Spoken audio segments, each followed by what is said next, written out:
Half of play as Topex Robinson begins the scoring here in the third period. Ginebra leads the series 2 games to none.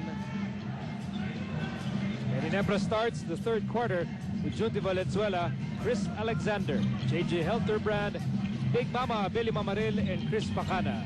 Valenzuela with a drive, and the basket is good, and we're tied in you at 41 as we send you over to Magu Marshall. Nico, during the half dito sa Red Bull, according to Coach Gia Vanilla, review lang daw nila yung kanilang defensive schemes on Alexander, Kagiwa, and JJ Helderbrand. They're doing a good job on Kagiwa and Alexander. At si JJ, naka 4-4-4 man from the beyond the three-point line. Okay lang daw dahil 2 assists lang siya. They were reminded na ang defense daw is 10% technique and 90% effort, so they want more effort here in the second half. On offense, they want a quicker rotation dahil nababasa na raw ng Barangay Ginebra yung ginagawa nila. Pagdating naman si Jin King, si Coach Jun Sauler ang ating nakausap, at sabi nga niya, eto daw si Chris Alexander is trying to do too much. He should revert to what he's been doing during the past 2 games na pag na-double o triple team, kick the ball out to the guards, at syempre yung mga bigs nila including Alexander should give the guards a whole lot more picks. On defense, wala masyadong magiging adjustment. They just have to work on their mental lapses and get back to their defensive scheme to get to prevail in this ballgame. Back to you guys. Thanks for that comprehensive report. Magu Marjan reporting at the sidelines, and Mamaril actually getting the steal, starting the break. Mamaril all the way, and he missed the layup. Pacana misses also. Mamaril will get one more crack at the basket. Layup still won't work. Ang daming malapitan nun para sa Barangay Ginebra. That should have gone their way. But that's the problem. Billy Mamaril should have given it to Chris Pacana para si Pacana yung mag-set up to fast break na yun. 12 to shoot para sa Red Bull. It's a foul here spotted by Brgy Aldama. Third personal laban kay Pacana. And Miko, going back to what Magu said, the job that Red Bull has done on Mark Kagiwa. Mark Kagiwa only 2 out of 10 from the field, and Chris Alexander only 1 out of 7 from the field. Despite being 3 free throws, yes, in fact, 3 free throws to be awarded to Mick Pinisi because of the second personal against Billy Mamaril. You know, the 3-point game or the perimeter game of Mick Pinisi and Mike Grayback so integral in the game plan of Red Bull. Yang Giao certainly knows when to use it. Red Bull has won so many games on the clutch shooting of their big men. Oh, lalo na si Mick Pinisi. They usually run that screen roll, and the big men really have a hard time committing themselves to big men shooters kasi hindi sila sanay gumipensa sa labas. It's the same way when you have guards trying to defend at the post. It's very uncomfortable because it's not what you do every day.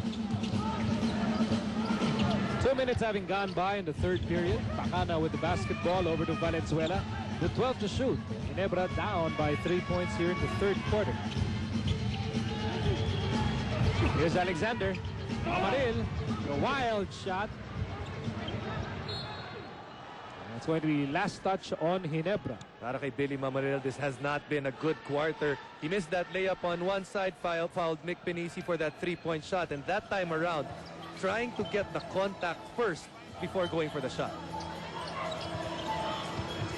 Here's Baguio. To Parada. Blocked by Alexander. Robinson will miss.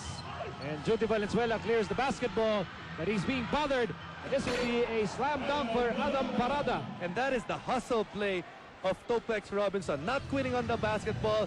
Pero nakakuha pa sila ng easy dunk shot para kay Adam Parada. And that's why Red Bull is staying ahead in this game. 46-41.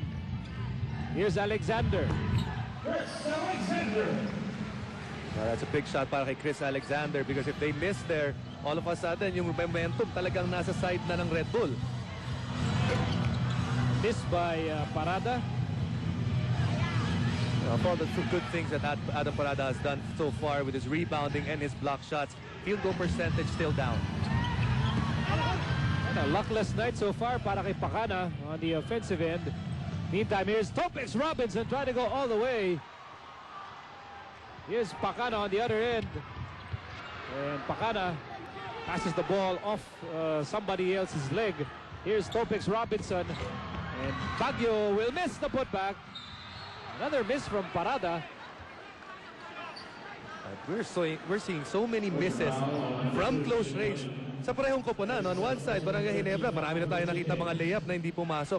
Ganun din para dito sa Red Bull, and that's why both teams are shooting under 35% from the field because they can't make the layups.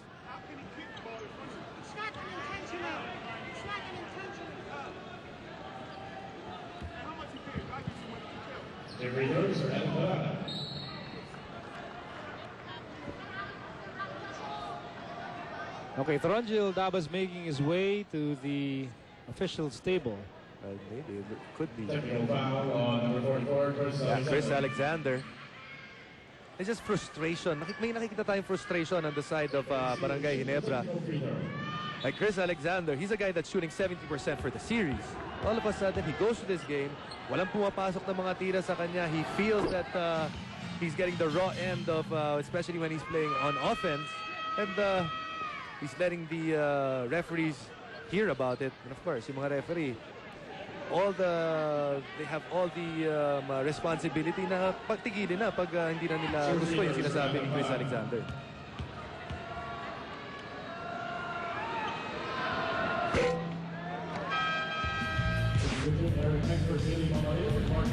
Here's what happened moments ago. Judy Valenzuela thought he had the ball in his hands, but Topix Robinson with the quick hands and Parada with the Yakult slam dunk. Yakult every day okay. Sigurado ka siya.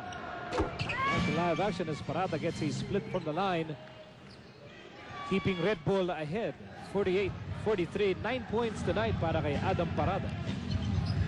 So far outperforming Chris Alexander, who has only 4 points.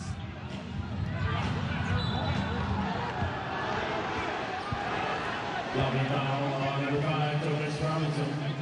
That is his third personal, first team foul for Red Bull. Third personal laban kay Topix Robinson.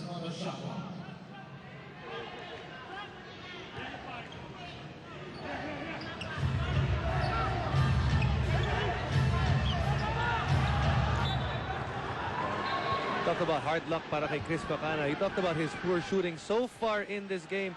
Nabanggit mo nga, Chris Pacana, he's 0 out of 7 from the field. Tapos dadagdagan mo pa yan, 4 na turnovers. So that's one missing mark para sa Red Bull, para sa Barangay Ginebra. You just don't want him to hurt you, and right now he's hurting the team.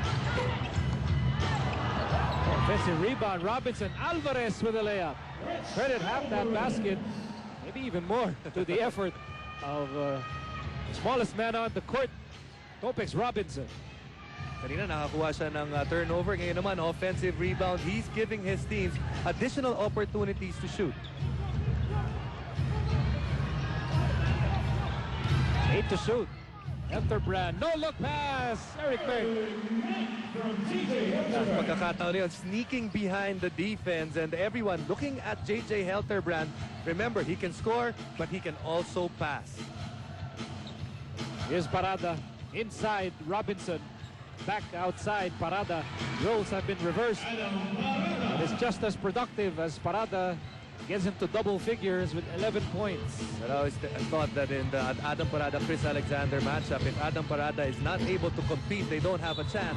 Today he's competing as Eric Mack scores 2 points right there. At nakikita natin, Red Bull is competing themselves.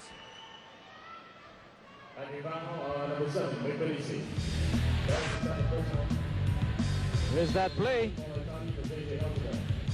As Eric Meg gets the basket, and he will have a